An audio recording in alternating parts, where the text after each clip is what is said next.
আমি Bangladesh cricket last 7 বছর হইলো অন্তত দেখি না। ড্রামা হচ্ছে, লিটারালি ড্রামা। লাস্ট 3-4 বছর ধরে আমি দেখার কোনো কারণ পাই না। কন্টেন্ট ক্রিয়েশনে যেই ফিল্ডটা, এটাতে আরো অনেক জায়গা আছে, আরো অনেক মানুষের অবস্থান করার মতন সুযোগ আছে। এখানে ইনকাম আছে, এখানে পরিচিতি আছে, সবই ভালো ভালো দিক। আর অন্যদিকে ব্যাড সাইডটাও আমাদের খেয়াল রাখতে হবে, কারণ কুপির নিচে অন্ধকার থাকে। কন্টেন্ট ক্রিয়েশনের নেশায় পড়া যাবে না যে আমার কন্টেন্ট ক্রিয়েটরই হইতে হবে। এই নেশায় অনেকে পড়ে, ইভেন আমি শুনতেছি জমি টমিও নাকি সেল করে দিতেছে। এটা এমন কিছু না যে আপনার কন্টেন্ট ক্রিয়েটরই হইতে হবে, এটা ওইরকম মেইন স্ট্রিম কোনো পেশা না। হ্যাঁ, যদি আপনি কন্টেন্ট বানান, কন্টিনিউয়াসলি ডেলিভার করেন, মানুষ যদি পছন্দ করে, অ্যান্ড এখানে অ্যালগোরিদম একটা বড় ফ্যাক্ট, আপনি যে চমৎকার কন্টেন্ট দিবেন তাইলেই চলবে সেটা না, অনেক কিছু ফ্যাক্টুয়াল এখানে কাজ করে। সো যদি ক্লিক করে, আপনার কন্টেন্ট যদি সোজা বাংলায় খায়, তাহলে আপনি এখানে কন্টিনিউ করেন। যদি দেখেন না খাচ্ছে না, আমি অনেকদিন ট্রাই করছি ধৈর্য ধরে, হচ্ছে না, বের হয়ে আসেন না। আরো কত পেশা আছে, আরো কত কিছু করা যায়। কন্টেন্ট ক্রিয়েটররা স্পেশালি আমার মতন বের হয়ে এখন বিজনেসে জয়েন করতেছে, বিজনেসম্যান হচ্ছে। সো এই জায়গায় একদম যে গোড়া হয়ে বসে থাকতে হবে, কন্টেন্ট ক্রিয়েটরই হইতে হবে, না হলে যে আমি মরে যাবো বাঁচবো না, এমন কিছু করা উচিত না। না না না না, আমরা কখনো ভাবি নাই। আমরা তো যারা 2013, 14, 15, 16 সাল পর্যন্ত যারা কন্টেন্ট ক্রিয়েশন শুরু করছি, ওই টাইমে ফার্স্ট জেনারেশন সবাই শখের বসেই করছে। কন্টেন্ট বানাইতে ভালো লাগতো, বাইরের দেশে বানাইতেছে, ওকে আমরা কেন বানাইতে পারবো না? সেম জিনিসই সবারই শুরু করা। এরপরে আমরা যারা টিকে গিয়েছি আল্লাহর রহমতে, যারা এই অবস্থানে আছি, ডেফিনেটলি ভালো একটা অনুভূতি। তবে কখনো ভাবি নাই যে মানে কন্টেন্ট ক্রিয়েশন ইন্ডাস্ট্রিটা যে এত বড় হইতে পারে, কখনো ভাবি নাই ভাই, আসলেই ভাবি নাই। হ্যাঁ, মানে মানে মানে মানে একটা জায়গায় একটা টাইম দেখেন, আমি কোনো জায়গায় মানে আমি পরিচয় দিতাম না ছোটবেলা থেকে কখনোই যে আমি কন্টেন্ট ক্রিয়েট করি or YouTuber kind of something. But এখন একটা জায়গায় আপনি যে পরিচয় যদি দেন যে আপনি একটা কন্টেন্ট ক্রিয়েটর মেইন স্ট্রিম, মানে এটা সম্মান করে আলাদাভাবে। আই ডোন্ট নো ওয়াই এটা করা উচিত না, বা মোস্ট প্রবাবলি সব পেশাকে সমানভাবে দেখা উচিত। বাট এটা একটা মেইন স্ট্রিম জায়গায় অনেকখানি চলে গিয়েছে। মানুষ এখন এটাকে একটা স্টাবলিশড পেশা হিসেবে দেখতেছে। মানে অসুস্থ ধারার জিনিসে গিয়ে এটা হচ্ছে স্লো পয়জন। ইনিশিয়ালি আপনার ভাল লাগবে নেশার মতন, শুরুতে শুরুতে মনে হয় ভাল লাগে যারা নেশা করে।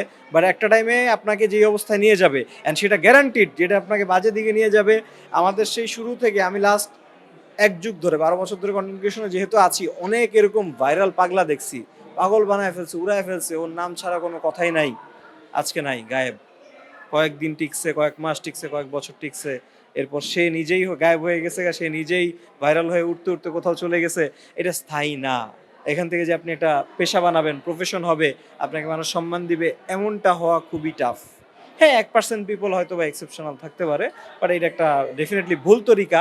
আপনি সুস্থ কন্টেন্ট বানিয়ে যেটা মানুষের উপকারে আসবে, এটা হচ্ছে মেইন প্রায়োরিটি কন্টেন্টের, সেটা বানিয়ে আপনি যতখানি আগাইতেছেন আমি বলবো সেদিকে যান।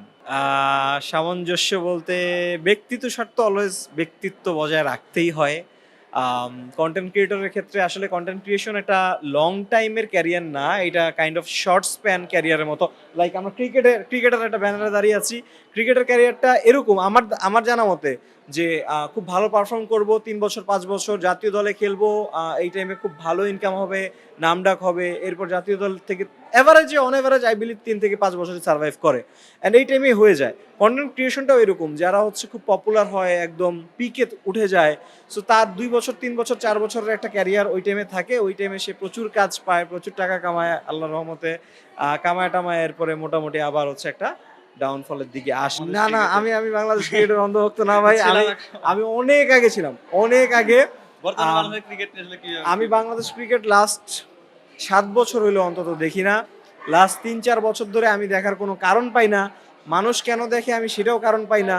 যদিও অনেকে মানে এই কথা শুনে রাগ করতে পারে, কষ্ট পাইতে পারে, বা আমার 2-4টা গালিও দিতে পারে, বাট আমি আসলে কোনো রিজন পাচ্ছি না। হ্যাঁ, এটা তো ড্রামা হচ্ছে, লিটারালি ড্রামা। বাংলাদেশের মানে মেয়েরা তো হচ্ছে, আমরা মেয়েদেরকে দেখি যে আমাদের মা বোনেরা হিন্দি সিরিয়াল দেখে, বিভিন্ন এখন দেখি তুরস্কের ড্রামা দেখে, হ্যাঁ সোপ যেগুলোকে বলে।